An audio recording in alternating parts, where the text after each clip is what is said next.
লবণ, হলুদ,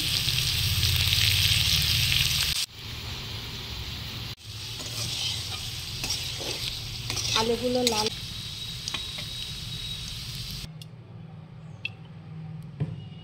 তেলের মধ্যে জিরে ফোড়ন দেব,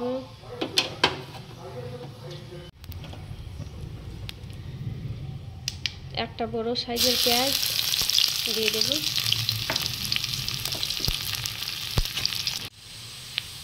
মধ্যে দিয়ে দেব পেঁয়াজ বাটা আর দিয়ে দিব আদা রসুন বাটা। পেঁয়াজ বাটা আর আদা রসুন বাটাকে ভালোভাবে দিয়ে দেব লবণ, লঙ্কা গুঁড়ো, হলুদ গুঁড়ো,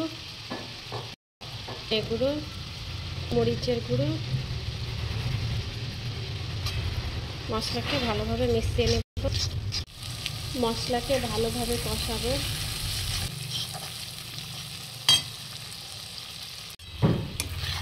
মশলা কষানো হয়ে গেছে। মশলা থেকে তেল, এর মধ্যে ভেজে রাখা আলুগুলো দিয়ে দেব। এতে ভালোভাবে কষিয়ে নেব।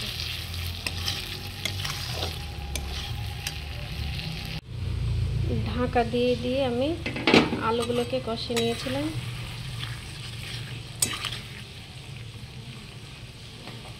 আলু কষানো হয়ে গেছে, আলু আমার সেদ্ধ হয়ে গেছে।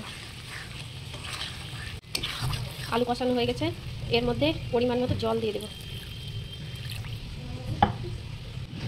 পরিমাণ মতো জল দিয়ে দিলাম। জল দিয়ে ঢাকা দিয়ে দেবো, জলটা ফুটে যাবে। জল ফুটে গেছে, ঝোলের মধ্যে ভেজে রাখা মাছগুলো দিয়ে দেব।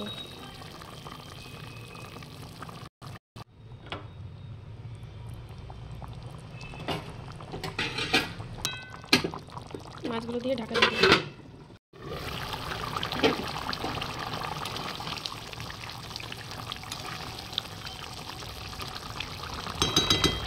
4 থেকে 5 মিনিট ঝোলটাকে ফুটিয়ে চুলার আঁচটাকে মিডিয়াম করে রেখে দেবো 5 মিনিট। ঢাকা দিয়ে দেবো।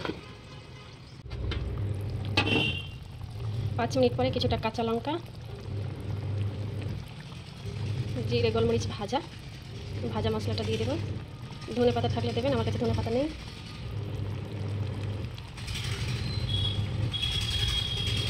ঢাকা দিয়ে 5 মিনিট রেখে দেবো কম আছে।